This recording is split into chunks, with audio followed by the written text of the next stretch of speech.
7 দিন তেজপাতা ফুটানো পানি খেলে শরীরে 5টি উপকার হবে। এই উপকারগুলো জানলে আপনি অবাক হয়ে যাবেন। আজকে গুগলে গিয়ে সার্চ করবেন। আমাকে একজন ডক্টর বলেছিলেন, তার সাথে আমার কথা হয়েছিল। আমার গলার সমস্যার কারণে তার কাছে আমি গিয়েছিলাম। তিনি আমাকে বলেছেন যে হুজুর, বিশেষ করে যেহেতু ওয়াজের ময়দানে গেলে আমাদের অনেক সময় অনেক কথা বলতে হয়, তখন তিনি আমাকে বলেছেন যে এই তেজপাতাটা চায়ের সাথে খেলে আপনার গলার যে সমস্যাগুলো আছে এগুলো দূর হবে। বিশেষ করে আরও কিছু উপকারের কথা আমাকে জানিয়েছেন। বিশেষ করে আপনি এটা প্রতিদিন খালি পেটে খেতে পারেন। তেজপাতাটাকে কিভাবে খাবেন আমি সেটা বলে দিচ্ছি, তারপরে কী কী উপকার হবে সেটা বলে দিচ্ছি। প্রথমে আমি বলবো যে কি কি উপকার হবে। নাম্বার 1, 1 নাম্বার হচ্ছে হৃদরোগের ঝুঁকি কমে যাবে। বিভিন্ন মানুষের হৃদরোগ হয়, হৃদরোগের যে ঝুঁকি সেটা কমে যাবে। দ্বিতীয় নাম্বার হচ্ছে রোগ প্রতিরোধ ক্ষমতা বাড়ায়।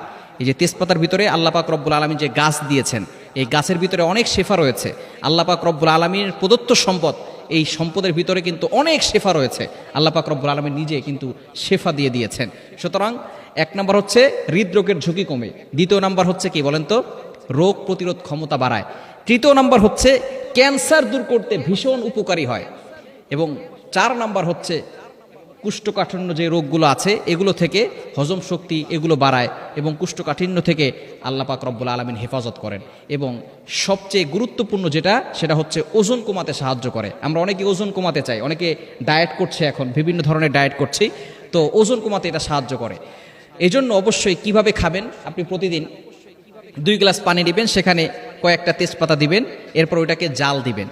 জাল দেওয়ার পরে 2 গ্লাস পানিটাকে আপনি 1 গ্লাস যদি করে নিতে পারেন এবং ওইটাকে একটু ঠান্ডা করে যদি খেতে পারেন খালি পেটে, সকালে একবার খাবেন, রাতে একবার খাবেন খালি পেটে, ইনশাআল্লাহ দেখবেন আপনাকে আল্লাহ পাক রব্বুল আলামিন বিভিন্ন ধরনের রোগ থেকে হেফাজত করবেন।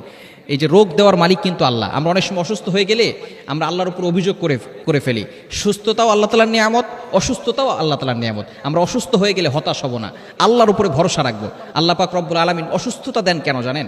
অসুস্থতার মানে হচ্ছে যে যদি তার গুনাহ থাকে, গুনাহগুলো আল্লাহ তাআলা ক্ষমা করে দেন। বলেন সুবহানাল্লাহ। যদি আপনার গুনাহ থাকে আর আপনি যদি অসুস্থ হয়ে যান, তাহলে আল্লাহ তাআলা এই ইসের মাধ্যমে, এই রোগের কারণে আল্লাহ তাআলা আপনার গুনাহগুলো ক্ষমা করে দিবেন। আর যদি গুনাহ না থাকে তাহলে আল্লাহ তাআলা আপনার মর্যাদা আরও উত্তীর্ণ করবেন, মর্যাদাকে আরও বাড়িয়ে দিবেন। বিশেষ করে বিপদ আসলে হতাশ হয়ে যাবেন না। Never lose hope, never give up. মুমিন কখনো আশা হারায় না। মুমিন সব সময় আল্লাহর উপর ভরসা রাখে। অনেক অসুস্থ হয়ে গিয়েছেন আইয়ুব আলাইহিস সালাম, কিন্তু কখন আল্লাহর কাছে অভিযোগ করে না। তিনি 18 বছর ধরে অসুস্থ ছিলেন। আল্লাহ তাআলা পবিত্র কোরআনুল কারীমের ভিতরে তিনি একটা দোয়া করেছিলেন, সেই দোয়াটার কথা আল্লাহ তাআলা পবিত্র কোরআনুল কারীমের ভিতরে নিজেই বলে দিয়েছেন।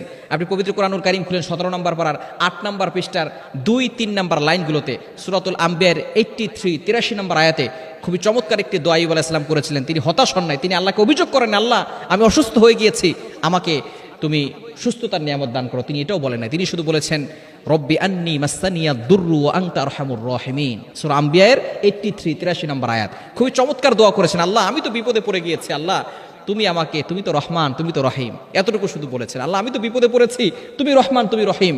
তার সন্তান ছিল, তার স্ত্রী ছিল কয়েকজন, তার সম্পদ ছিল, সম্পদের অভাব ছিল না। আল্লাহ তাআলা সব কিছু নিয়ে গিয়েছেন পরীক্ষার জন্য, পরীক্ষা করছেন।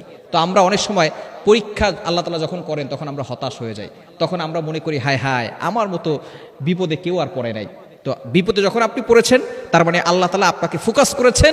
এত হাজার হাজার কোটি কোটি মানুষের ভিতরে আল্লাহ তাআলা আপনার দিকে তাকিয়েছেন। আল্লাহ তাআলা বিপদ দিয়ে আপনাকে পরীক্ষা করছেন। সুতরাং হতাশ হবেন না, বিপদে পড়লে আপনি আল্লাহর উপর ভরসা রাখবেন। সুতরাং এই তেজপাতার পানিটা খাবেন, ইনশাআল্লাহ বিভিন্ন ধরনের রোগ প্রতিরোধ ক্ষমতা থেকে আল্লাহ তাআলা হেফাজত করবেন। রোগ প্রতিরোধ ক্ষমতা বাড়বে এবং বিভিন্ন ধরনের রোগ থেকে আপনি হেফাজত থাকতে পারবেন।